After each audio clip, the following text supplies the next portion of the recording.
Smoke so I can breathe. It's too dark, it's too loud in the city. If I had a god, I would say he was wrong. Not these scars, but I think they're pretty. So I say, hey, been high since yesterday. You know it kills the pain. It's hard to find the love through every shade of gray.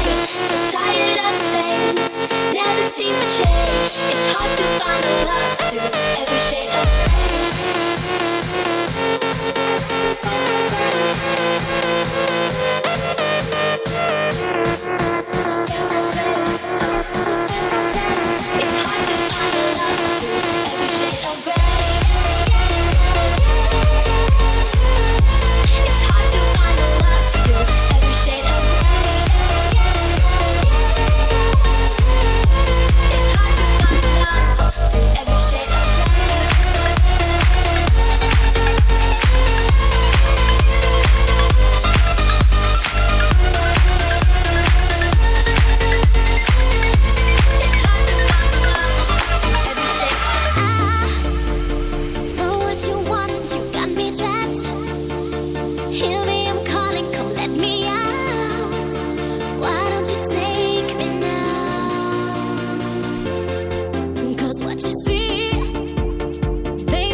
Czas na kolejną propozycję. Oczywiście świątecznie się pożegnamy dzisiaj.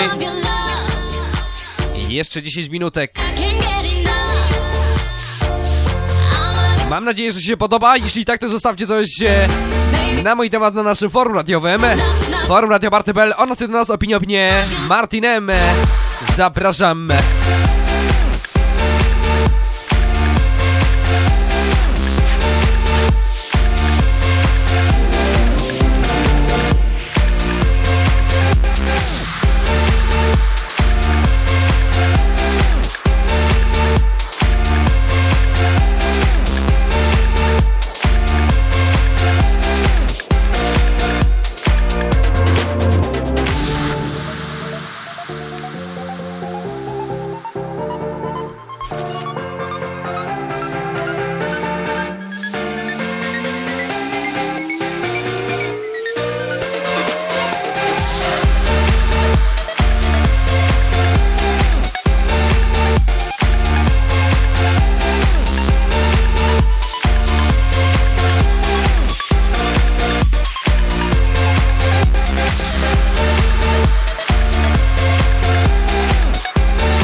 Better Day, moi drodzy.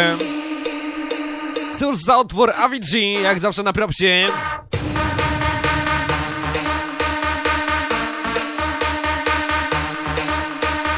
Dla tych popołudniowych ptaszków. Za 8 minutek 13. I będziemy się żegnać. Jeszcze jedna propozycja przed nami.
Boguś napisał: pozdrowienia dla Mateusza, Kingi i Damiana, którzy przeżywają magię świąt z Radio Party. I to mi się podoba, tak ma być, bierzcie przykład. Przeżywajcie święta razem z Radio Party, z naszymi prezenterami. Co godzinkę praktycznie inna osoba, inny głos i inny przyjemny człowiek. Można tak powiedzieć.